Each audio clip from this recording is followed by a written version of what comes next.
Hey everyone, and welcome back to Better You, where we are not perfect but better every day. Do you constantly say yes to everyone else but no to your own peace of mind? If that sounds like you, then today's video is your golden ticket. We're diving into the art of saying no. Now, I used to be a total people pleaser. I'd always jump to help, even if it meant giving up my own plans. It left me feeling stressed, tired, and honestly, a bit annoyed with myself and others. If that sounds familiar, don't worry, you're in the right place. We're going to learn how to say no with confidence and without feeling guilty. Ready to take back your time and energy? Let's get started. First, let's talk about this people-pleasing habit. What does it look like? Well, a people pleaser is someone who's always ready to lend a hand. They'll often drop their own plans to help others. This sounds nice, right? But it often leads to you feeling unhappy, stressed, and totally worn out. Why? Because you're always putting other people's needs ahead of your own. I remember sacrificing my evenings to help friends with projects, only to feel drained and wish I'd worked on my own goals. It wasn't fair to me, and it built up a lot of bad feelings. Following that thought, a key message is super important. You have to put your own needs first. Think about it like this. If you're on a plane and the oxygen masks drop, what do they tell you? Put on your own mask first before helping others. Why? Because if you can't breathe, you can't help anyone else. It's the same in life. If you always ignore what you need, you'll feel tired, upset, and maybe even get sick. You can't truly help others if your own cup is empty. Remember, no one will protect your time or put your needs first as well as you can. Moving on from prioritizing ourselves, another important skill is assertiveness. This isn't something you're born with. It's a skill you learn. Assertiveness means you have the confidence to speak up about what you want and need. It means clearly telling people where you stand, so there's no confusion. However, it's really important to know the difference between being assertive and being aggressive. Assertiveness is about being strong but respectful. You listen to the other person, then share your different idea. On the other hand, being aggressive means cutting people off, being rude, or even threatening. Assertiveness is planned and thoughtful, while aggressiveness is just lashing out. Our goal here is to help you say no kindly, but firmly without feeling bad. Now that we understand what assertiveness is, let's look at why we struggle to say no. It often comes down to some common feelings and thoughts. First off, we want to avoid making people mad or upset. We worry that if we say no, people will take it personally. This makes us feel guilty even when we shouldn't. And tied to that, we want to avoid disappointing people. Seeing someone look sad or let down can make us feel like we've failed them. But really, their disappointment often comes from their hopes not being met, not from you doing something wrong. Beyond avoiding upsetting others, there's also the feeling that we don't want to seem selfish. We might think saying no makes us look uncaring, so we say yes to appear good and helpful. But here's the truth. Taking care of yourself is necessary, not selfish. If you always say yes to others, you'll have no time or energy for yourself, leading to frustration and unhappiness. What's more, we simply desire to help others. It feels good to contribute to someone's happiness. This desire can be really strong. However, our time, money, and energy are limited. You are mainly responsible for yourself and those closest to you first. Following that thought, sometimes we struggle with low self-worth. If you don't feel good about yourself, you might think your time isn't as important as others' time. This makes it easy to put others first. But guess what? Saying no can actually help you feel better about yourself. And almost everyone can relate to this next one. We want others to like us. Wanting approval is a normal human feeling. Saying yes can feel like a quick way to get that approval. But interestingly, learning to say no with a clear purpose and poise can actually make people respect you more. Adding to these reasons, we want to appear valuable. It feels good to be seen as important or helpful.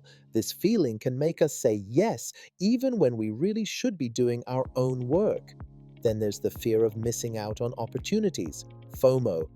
This worry can push us to say yes to everything, even when it stretches us too thin and makes us unhappy. The key is to learn how to pick the right opportunities for you. Sadly, sometimes we give in to emotional pressure or bullying. Some people just won't take no for an answer.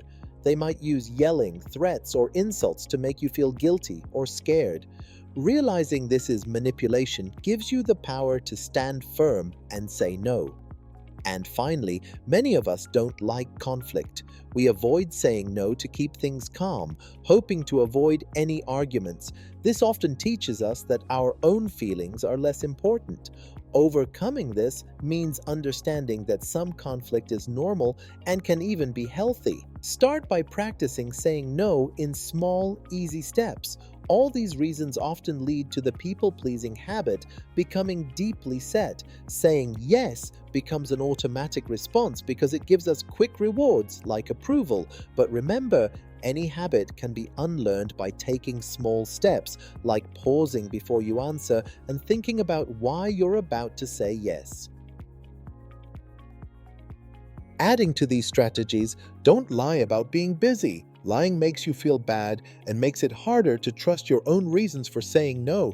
Being direct, honest, and respectful, even if it feels a little awkward, is actually more powerful and freeing. A really kind way to say no is to offer an alternative. Maybe you can't do exactly what they asked, but you can suggest something else. I can't babysit on Friday, but I know Sarah is available. Or, I can't help with the whole project, but I could give you advice on the introduction. This shows you care and helps them out in a different way. Furthermore, suggest another person who's better suited. If a request is outside what you're good at or interested in, send them to someone who can truly help them better. This saves your time and ensures they get the best help. You could say, I'm not the best person for this, but I think colleague's name has a lot of experience with that. And finally, describe your lack of available time. Be honest about your current commitments to show you genuinely don't have the space in your schedule. For instance, my plate is completely full with mentioned 2-3 current commitments, so I truly don't have the bandwidth for anything new this week. This leaves no room for them to push you. As a bonus, remember to be firm. Some people might try to push you after you say no. Acknowledge their persistence, but clearly state that your answer won't change. Also, be polite. Even if the other person is rude, stay calm and kind. It shows you're in control and helps them accept your no. And here's a big one. Face your fear of missing out, FOMO. Recognize when FOMO is making you say yes. Pause. Really think about what you gain and what you lose by saying yes. Have the courage to say no if it's not truly valuable to you. Finally, consider saying no by category. If you get the same kind of requests often, like always being asked to bake cakes for events, decide to say no to that whole type of request. This sets new expectations and makes it easier for you each time. Remember these two very important things. First, you are not responsible for how others react. As long as you say no kindly and respectfully, any bad feelings they have are coming from them, not because of something you did wrong. And secondly, your time and interests are valuable. Realize your own worth. You are just as important as everyone else. Saying no doesn't make you a bad person. It's a learned way of protecting yourself and your valuable time.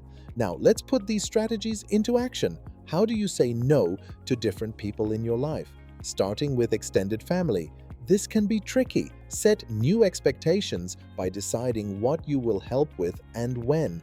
Also, don't feel you have to reply right away to urgent requests. Give yourself time. Then, for your spouse, it's important to have clear boundaries that show you're an individual.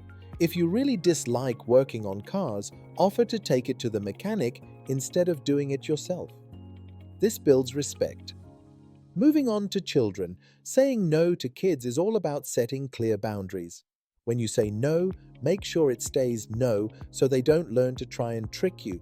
Only say yes to deals that teach them responsibility. For friends, You owe it to yourself to put your own responsibilities first. Don't wait until you're super frustrated to say no. And remember, if they get mad when you've been kind and respectful, that's their problem, not yours. Be honest about what you can and can't do. Next up, as neighbors, it is important to proactively set clear boundaries to avoid awkward situations. For example, maybe you set a no pet care rule. This makes sure their requests don't take over your time. And for coworkers, use the tricks we talked about. Ask them to follow up later, suggest a colleague who's better at their request, or just decide to say no to certain types of requests overall. Be honest, kind, and own your decision. When it comes to your boss, you need to clearly talk about your current workload. Ask questions about new projects, suggest putting existing tasks on hold, or ask if the new project can wait. The main goal is to show your limits and offer other ways to get the job done. For clients, give good, honest reasons for saying no to projects. Maybe you don't have enough time or the right tools. Offer other options, like suggesting a later deadline or telling them about another qualified person. And finally, strangers. Decide what your personal rules are for helping strangers based on your values. Don't be afraid to say you're uncomfortable. For example, I'm uncomfortable watching him because it would make me responsible. Also, use the Say No by category for common requests, like giving rides. But wait, there's one more important person to say no to: yourself. Say no to temptations. Use I don't statements like I don't eat donuts or I don't skip gym visits. This helps you resist impulses and stick to your long-term goals. So there you have it, the art of saying no. Remember, it's about putting these strategies into action, starting with easy situations. The more you practice, the more confident you'll become. And guess what? People will actually respect your time and decisions even more. Thank you so much for joining me on Better You. If this video helped you feel more ready to say no, please give it a thumbs up, share it with someone who needs this message, and subscribe for more tips to help you grow. What's one thing you're going to say no to this week? Let me know in the comments below. Remember, not perfect, but better every day.